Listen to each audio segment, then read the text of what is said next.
Welcome everyone to this explainer. Okay, so once upon a time, in a delightfully chaotic and incredibly rainy week, Snow and Charming found themselves facing the wild storms of spring. Now, if you've been following their story, you already know they're retired fairy tale characters who've completely traded in their grand castles for a small rural backyard homesteading in the magical realm of Middle Ottington. Today, we're looking at exactly how they navigate these storms, balancing the very real, very messy trials of homesteading with their own unique brand of humor and resilience. There's this fantastic local saying by a mysterious figure known only as Nothing, and it goes, "Just because the woods are enchanted doesn't mean they're unreasonable." Honestly, this perfectly sets the stage for our storybook narrative. I mean, Snow and Charming might have fairy tale roots, and yes, their property literally includes the enchanted forest, but out here in the muddy reality of a backyard homestead, nature calls the shots. And this particular week, nature decided to be entirely unreasonable with the weather. So here's how the timeline for this wet spring week shakes out. On May 19th, the wild stage was set. By May 20th, the heavy rains had arrived, leading to some forced creative pauses on the 21st and heavy looming skies by the 23rd. But as you'll see, by the end of the week, our retired royals ultimately found their laughter. Let's dive right in. Part 1, setting the wild stage on Tuesday, May 19th.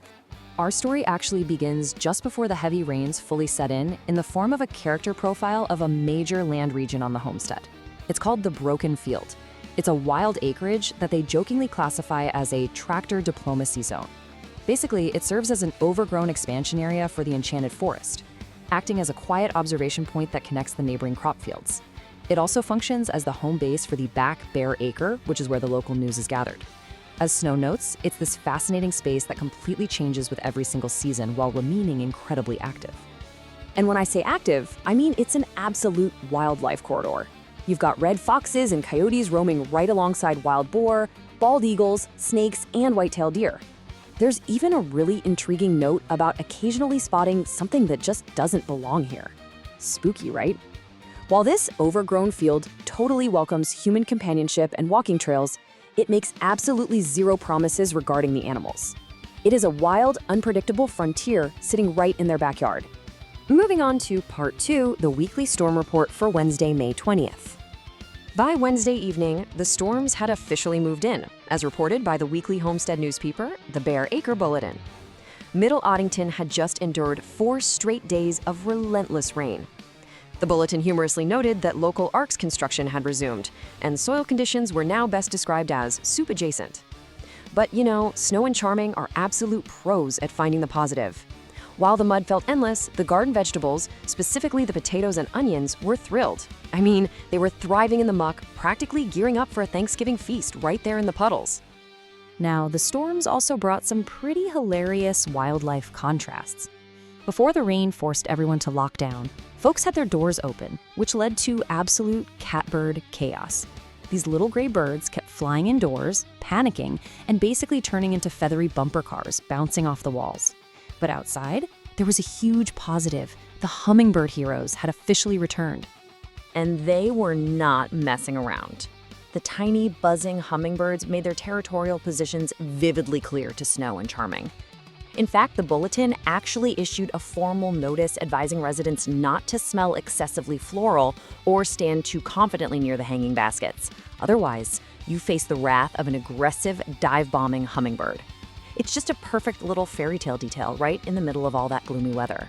That brings us to Part 3, pausing for the puddles on Thursday, May 21st. During her midweek madness check-in, Snow noted that the week's muddy chaos had led to a complete dry spell for her creative ideas. The creative winds had simply wandered off into the woods and absolutely refused to answer any questions.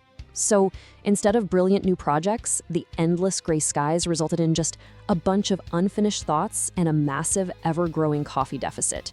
Nature was literally forcing a pause. But instead of getting frustrated by it all, Snow found this really beautiful perspective. She realized that these quiet, seemingly unproductive stretches are actually vital. Just like leaving a part of the garden to rest, her creative mind was still quietly working away beneath that muddy surface. Nothing was ready to harvest just yet, and you know what? That was perfectly okay.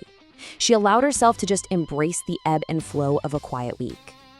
Part 4, Heavy Skies, Fat Hens. We're now at Saturday, May 23rd. The mood of the homestead by this point is captured so beautifully in a metaphorical prose piece from the Homestead Snapshot. It illustrates the incredibly heavy, oppressive atmosphere of a relentless storm just pressing down on Middle Ottington. The ground is gasping for air, but none can get in. Wow.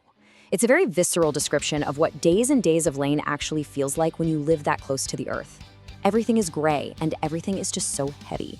And yet, even under an aging steel gray sky, there is always humor to be found. The waterlogged earth was completely rejecting all the worms and bugs, pushing them right up to the surface. So while the humans were totally sick of the rain, the homestead chickens were having the absolute time of their lives. They were getting gloriously fat on these extra super easy to reach early bird snacks. I guess it really is all a matter of perspective. Part 5, Balancing Chaos with Laughter, the end of the week. So at the end of the week, it was time to review the 5-minute balance sheet to see exactly how Snow and Charming managed to float uphill through all this chaos. And the absurdity really peaked here.